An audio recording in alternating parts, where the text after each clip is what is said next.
Bonjour à tous, nous parlons aujourd'hui de problèmes d'optimisation. Alors, qu'est-ce qu'un problème d'optimisation? Il s'agit de problèmes où nous devons rechercher une situation optimale. Cela signifie que nous allons chercher le maximum ou le minimum d'une certaine quantité. Évidemment, nous allons l'exprimer à travers une fonction. Donc, à la une de ce que nous avons vu en analyse jusqu'à maintenant, nous savons qu'il s'agira de rechercher les extrémas de cette fonction. Alors, la démarche pour la résolution de ce type de problème, composée par deux étapes plutôt bien séparées. Tout d'abord, faut passer de la consigne du problème à la fonction, l'expression de la fonction à maximiser ou à minimiser. Alors, cette partie s'appelle la partie de modélisation et inutile de dire que c'est parfois la partie la plus difficile, ou en tout cas c'est celle qui pose le plus de problèmes aux étudiants, très souvent. Et la deuxième partie, c'est celle où on utilise vraiment l'analyse, c'est-à-dire les instruments mathématiques que nous avons développés pendant ce cours. Donc, c'est la recherche des extrémas de cette fonction que nous avons trouvée dans la partie de modélisation. Alors, pour faire un exemple très simple, si nous considérons les rectangles des périmètres égal à 40 cm et nous nous demandons parmi ce rectangle quel est celui avec R maximal. Alors pour la partie modélisation,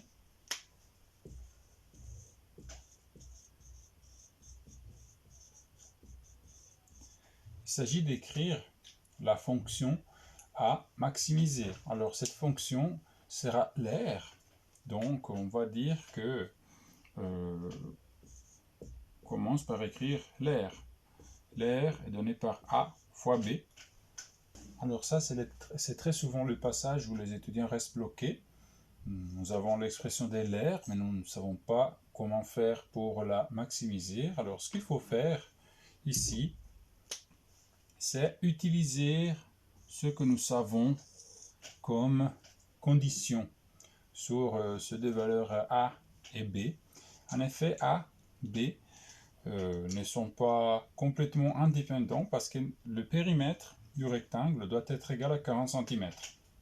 Donc, c'est en utilisant cette condition que nous pouvons parvenir à la fonction à maximiser, parce que si le périmètre vaut 40, ça veut dire que 40 doit être égal à 2 fois A plus 2 fois B. Pour arriver à une fonction en une seule variable à maximiser, ce qu'il faut faire, c'est utiliser ce que nous savons comme contraint, comme condition sur les différentes quantités qui rentrent dans le problème, et utiliser cette information pour réduire le nombre de quantités. Autrement dit, il faut éliminer des inconnus. Par exemple, éliminer la quantité B, c'est-à-dire l'autre côté, tout simplement en exprimant B en fonction de A. C'est-à-dire, nous écrivons 40 moins 2A égale 2B, c'est-à-dire 20 moins A égale B. Et comme ça, nous n'avons plus besoin de parler des B, parce que B est égal à 20 moins A. Donc, chaque fois que nous avons B, nous remplaçons par 20 moins A. Si nous faisons comme ça, nous avons R égale à A fois 20 moins A. Maintenant, ça commence à ressembler à une fonction en une seule inconnue. En effet, bon, si nous sommes habitués à... On pourrait continuer avec A, mais si on est habitué à utiliser X, on va dire que la fonction à maximiser est donnée par X 20 moins X. Donc nous avons trouvé une expression pour la fonction à maximiser. Maintenant, deuxième étape, il faut rechercher les extrémas de cette fonction. Alors, on commence par chercher les valeurs critiques, c'est-à-dire les valeurs où la dérivée vaut 0. Si nous calculons la dérivée de cette fonction avec la formule du produit, nous avons vente moins x, ensuite x fois moins 1, donc encore moins x, c'est-à-dire vente moins 2x. Si nous cherchons la valeur critique, nous devons résoudre l'équation f' de x égale 0, c'est-à-dire vente moins 2x égale 0, ou x égale 10. Donc, pour x égale 10, c'est-à-dire, vu que x était le côté A, le côté A vaut 10, nous avons la dérivée de l'air en fonction de x, c'est-à-dire en fonction de A, qui vaut 0. Cela signifie que c'est possible que x égale 10 soit un extrémum. Comment faire maintenant pour vérifier si c'est bien un maximum? Ça pourrait être un minimum, ou bien ni un maximum ni un minimum. Et alors pour cela, nous devons utiliser le critère que nous avons vu sur la recherche des extrémas. En effet, nous avons deux méthodes. Il n'est pas nécessaire de faire les deux méthodes, mais première méthode, pour vérifier qu'il s'agit bien d'un maximum, c'est de faire un étude des signes de la dérivée et voir qu'il y a bien un changement des signes pour x égale 10. Alors si nous faisons un tableau des signes de la dérivée vaut vente moins 2x, c'est-à-dire de 10 moins x. Vu que le coefficient de x est négatif, ça veut dire que nous avons plus 0 moins. Alors la fonction est croissante pour x plus petit que 10, décroissante pour x plus grand que 10. Et là, nous voyons clairement qu'il y a un maximum en x égale 10. Donc, cela est déjà une démonstration que x égale 10 correspond à un maximum de l'air. Dans ce cas, nous avons un côté qui vaut 10 et l'autre qui vaut aussi 10. Donc, en effet, il s'agit d'un carré. Une méthode alternative pour démontrer qu'il s'agit d'un maximum, c'est de calculer la dérivée seconde. Dans ce cas, vente moins 2x, la dérivée seconde vaut moins 2.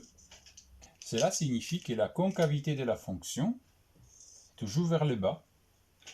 Et avec le fait que la dérivée première vaut 0, c'est aussi une condition suffisante pour conclure qu'il s'agit d'un maximum.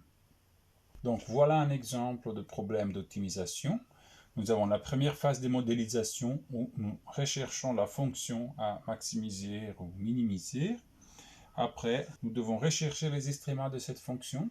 Et pour finir, il faut toujours vérifier que nous avons bien trouvé un maximum ou un minimum. Comme deuxième exemple, nous pouvons considérer un problème de géométrie solide.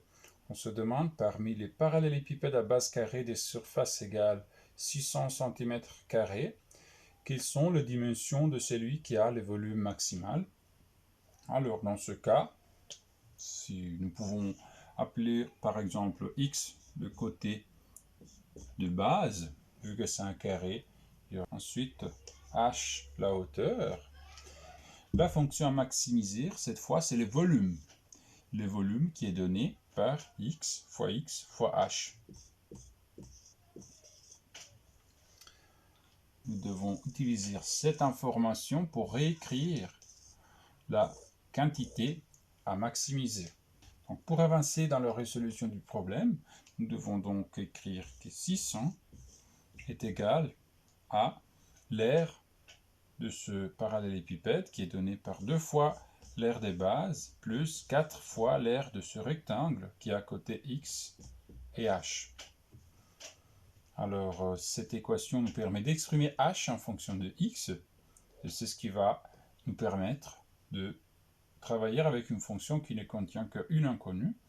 Pour cela, nous écrivons 600 moins 2x carré égale 4xh, c'est-à-dire 600 moins 2x carré divisé par 4x égale h.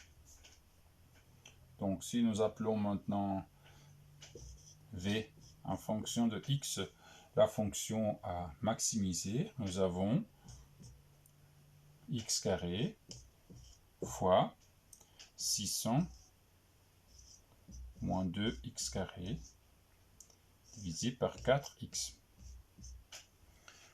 Donc vous voyez bien que ce passage de cette écriture-là que vous trouvez dans n'importe quel formulaire de géométrie ou bien que vous écrivez juste en regardant le dessin à cette écriture-là n'est pas forcément un passage évident. C'est pour ça que, comme je vous disais, la partie des modélisations pose parfois plus de difficultés que la partie purement d'analyse. Alors c'est bien de simplifier un peu l'expression afin que les calculs de la dérivée soient plus simples.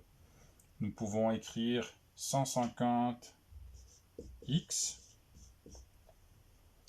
moins 1/2 x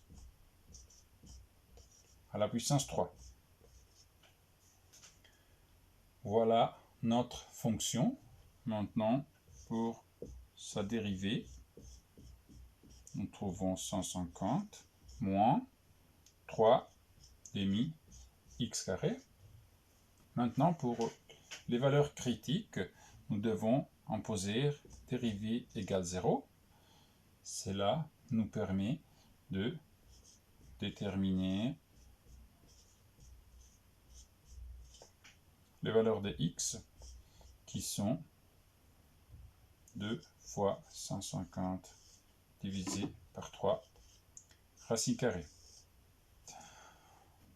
Pour être précis, on devrait écrire plus ou moins cette quantité, sauf que vu qu'il s'agit d'un problème de géométrie, que le côté d'un parallélépipède ne peut pas être négatif, nous pouvons retenir la solution positive et oublier celle qui est négative.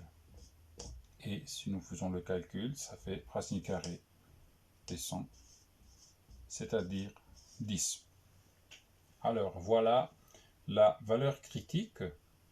Pour démontrer que cette valeur critique correspond bien à un extrémum, notamment un maximum, nous pouvons soit faire une étude des signes de la dérivée première,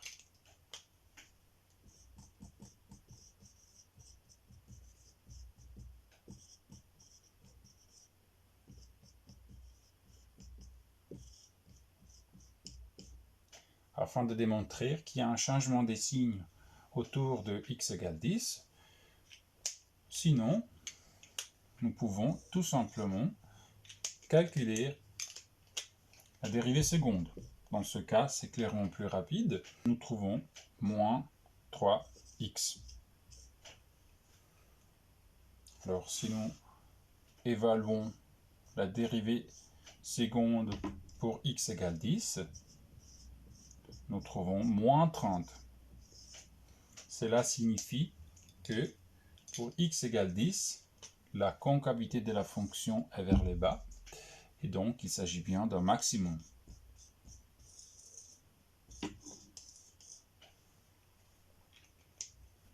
Pour finir, si nous voulons bien répondre à la question qui est posée dans la consigne, c'est-à-dire déterminer les dimensions de ce parallélépipède, nous avons x égale 10, et ensuite il faut remplacer x dans l'expression trouvée pour h, c'est-à-dire 150x moins x cube divisé par 2. Et si vous le faites, vous trouvez que h vaut aussi 10 cm. C'est tout pour aujourd'hui. J'espère qu'après cette vidéo, vous avez mieux compris comment résoudre le problème d'optimisation. Ce qu'il vous reste à faire, c'est juste d'essayer. Au revoir et à bientôt.